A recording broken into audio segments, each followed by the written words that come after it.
वावडा की power distribution कंपनियां जैसे लाहौर की लेस्को, इस्लामाबाद की आइस्को और मुल्तान की मैपको, ये वो कंपनियां हैं जो पाकिस्तानी घरों और दफातर में बिजली फराहम करती हैं। इनके अंदर मुबैना दस्तावेजात के हेर फेर के जरिए से नाकिस मटेरियल इस्तेमाल किया गया, जिसके नतीजे में पाकिस्तानी खजाने को मुबैना तौर पर अरबों रुपए का टीका लगने की अफवाहें जेर गर्दिश हैं।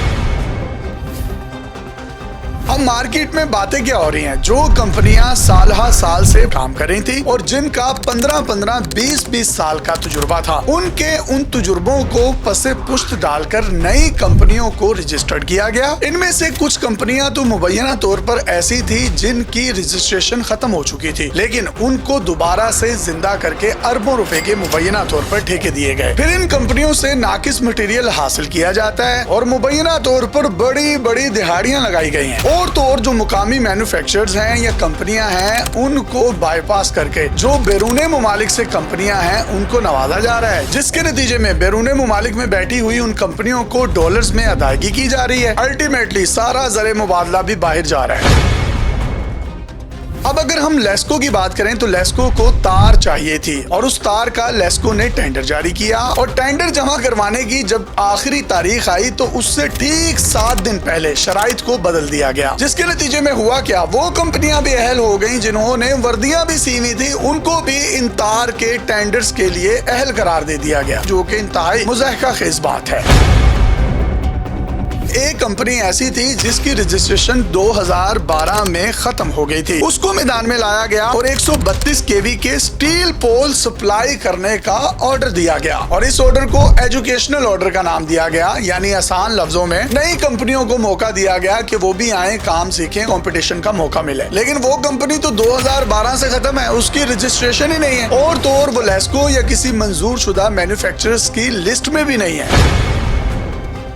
अब बात करते हैं इस्लामाबाद के आइस्को की। आइस्को में 132 केवी पावर डिवीजन की एक इंक्वायरी है जो कि आप अपनी स्क्रीन पर देख रहे हैं। ये मार्च 2026 में बनाई गई। आइस्को ने 132 केवी के स्टील पोल्स एक कंपनी से खरीदे। इंक्वायरी रिपोर्ट में ये भी लिखा है कि टेंडर में जो मंजूर शुदा डिजाइन था उससे भी 95,000 किलोग्राम कम वजन के पोल इसमें सप्लाई किए गए, यानी 95 टन वजन का चूना लगाया गया अवामी पैसे पर। अब इन हल्के स्टील पोल्स या खंभों का मतलब ये है कि तूफानी आंधियां या बारिशें, ये जब भी पोल्स गिरेंगे, ये किसी की छत पर गिरे या किसी का जानी नुकसान हो, माली नुकसान तो डिस्ट्रीब्यूशन कंपनियों का होगा ही होगा। तो ये जितने भी हादसा होते हैं होते रहें। और मजे की बात ये है, ये जितने भी स्टील पोल्स लगाए गए हैं इनके ऊपर कोई भी शिनाख्ती निशान नहीं है, यानी सादा लफ्जों में किसी कंपनी की मोहर है ही नहीं, पता ही नहीं है ये किसने लगाए हैं। कल को अगर वो हादसा का शिकार भी होते हैं तो वो पकड़े नहीं जा सकते कि ये किस कंपनी के थे, किसने लगाए थे और ये किसके गिरे हैं। ये ट्रेसेबिलिटी मिटाने का मुबैना तौर पर एक ऐसा तरीकाकार है जिसमें पता ही नहीं चल सकता कि भाई ये खंबे थे किसके, गिरे कैसे हैं, किसके ऊपर गिरे हैं और इसकी असल जिम्मेदार कंपनी है कौन। रही सही कसर फैक्ट्री टेस्ट करने वाले जो इंस्पेक्टर्स हैं उन्होंने निकाल दी है। उन्होंने बजाय इसके कि इन खंबों के सही अदादोशुमार लिखने के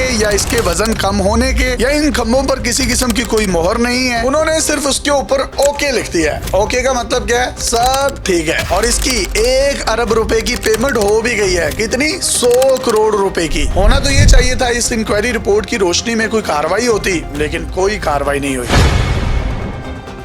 इसी तरह आइस्को ने ट्रांसफार्मर में इस्तेमाल होने वाला ऑयल उस कंपनी से लिया है जो ब्लेंडर कंपनी है, जो ऑयल को मिक्स करती है। उसका ट्रांसफार्मर ऑयल बनाने से कोई दूर दूर तक ताल्लुक ही नहीं है और तो और उसके पास ना तो 5 साल का तजुर्बा था और ना ही ओगरा का लाइसेंस। अब होगा क्या कि उस कंपनी ने अगर ऑयल ट्रांसफार्मर में डाल दिया है और ये अरबों रुपए के ट्रांसफार्मर हैं, जब इसमें इस तरह के गैर रजिस्टर्ड कंपनियां या जिनके पास लाइसेंस भी नहीं है, जो क्राइटेरिया पर पूरा ही नहीं उतरती, उनके ऑयल डाल दिए जाएंगे तो अल्टीमेटली क्या होगा कि ट्रांसफार्मर्स की जो एज है वो नाकिस ऑयल की वजह से वो जल्दी खराब हो जाएंगे और अल्टीमेटली क्या होगा कि उनकी मेंटेनेंस पर अरबों रुपए लगेंगे, जो कि बिजली के बिलों में मेंटेनेंस चार्जेस की शक्ल में आएंगे। तो नुकसान किसका हो रहा है? अवाम का। तो टीका किसको लगेगा? सरकारी खजाने को। अब इसी तरीके से मैप्को में क्या कार्रवाई हुई उसको भी मुलाहिजा कर लीजिए। मैप्को में 132 केवी के स्टील पोल्स खरीद रहे थे। 2022 में एक कंपनी रजिस्टर्ड हुई और 2024 में उसने अपने आप को सेल्स टैक्स में रजिस्टर करवाया। अब उस कंपनी ने मुबैना तौर पर कार्रवाई क्या डाली, उसने अपनी फाइनेंशियल स्टेटमेंट एक और कंपनी से मिलता जुलता जो नाम था उसकी स्टेटमेंट को अपनी जाहिर करके जमा करवा दिया और आसानी से टेंडर हासिल कर लिया। ये सारी कार्रवाइयां पावर डिस्ट्रीब्यूशन कंपनियों में हो रही हैं और इस हवाले से इंक्वायरीज भी सामने आ गई हैं, केसेस भी चल रहे हैं और आइस्को में तो बाकायदा तौर पर इंक्वायरियां हो चुकी हैं और उन इंक्वायरियों में मुतल्लिका कंपनियों के खिलाफ कार्रवाई का हुक्म भी दिया गया। असूली तौर पर तो जिन कंपनियों ने ये धोखे दिए हैं उनके लाइसेंस सस्पेंड किए जाने चाहिए या उनको बैन किया जाना चाहिए, लेकिन उसको 1 अरब रुपए की पेमेंट भी कर दी गई है और वो मौजे मार रहे हैं और ना ही उनसे किसी किस्म की कोई रिकवरी की गई है। और जो हकदार कंपनियां हैं जिन्होंने अरबों रुपए की पाकिस्तान में इन्वेस्टमेंट की है, जो इतने मुश्किल क्राइटेरिया पर पूरा उतरते हैं, उनका कोई पुरसाने हाल ही नहीं है। अब वो कंपनियां पाकिस्तान से अपनी इन्वेस्टमेंट उठाने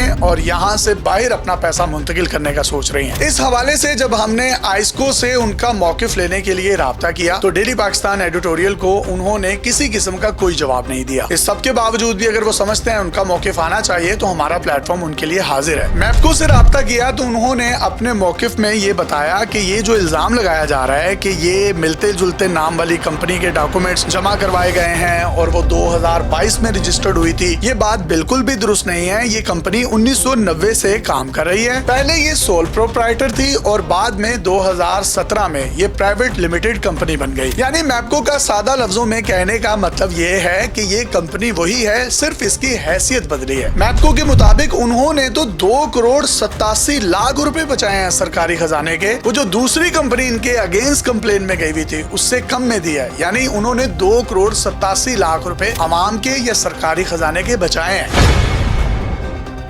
इसी तरीके से हमने लेस्को से राब्ता किया तो उनके तर्जुमान ने अपने मौकिफ में बताया कि ये तमाम इल्जामात दुरुस्त नहीं हैं और उन्होंने इन इल्जामात की तरदीद की और कहा कि लेस्को के टेंडर्स की तमाम तर शराइत पेपरा कवानीन के ऐन मुताबिक हैं और लेस्को ने पेपरा कवानीन की कोई खिलाफ वर्जी नहीं की। और तो और लेस्को ने 1 साल की वारंटी इसलिए रखी ताकि इदारा मुमकिना खतरात से महफूज रहे और मियारी सामान की बर वक्त फराहमी को यकीनी बनाया जा सके। तो लेस्को के मुताबिक जो शराइत तब्दील की गई वो इसलिए की गई कि ये रिस्क मैनेजमेंट का हिस्सा है, ये कोई डिस्क्रिमिनेटेड कंडीशंस नहीं है। लेस्को ने 2012 में खत्म होने वाली कंपनी के हवाले से अपना मौकिफ देते हुए कहा कि ये कंपनी पहले रजिस्टर्ड थी और मंजूर शुदा मैन्युफैक्चरर थी और इसका प्री क्वालिफिकेशन का रिन्यूअल नहीं हुआ था, लेकिन एनटीडीसी ने बाद में नैब की हिदायत के मुताबिक रजिस्ट्रेशन का सिस्टम ही खत्म कर दिया था। तो उसकी वजह से कंपनी को पोस्ट क्वालिफिकेशन की बुनियाद पर टेंडर में हिस्सा लेने की इजाजत दी गई और इसी बुनियाद पर एजुकेशनल टेंडर दिया गया ताकि नई कंपनियों को भी इसमें मौका मिल सके। लिहाजा इस कंपनी की पोस्ट क्वालिफिकेशन हैसियत काफी थी, जिसकी वजह से इस कंपनी को रजिस्ट्रेशन की कोई जरूरत नहीं थी।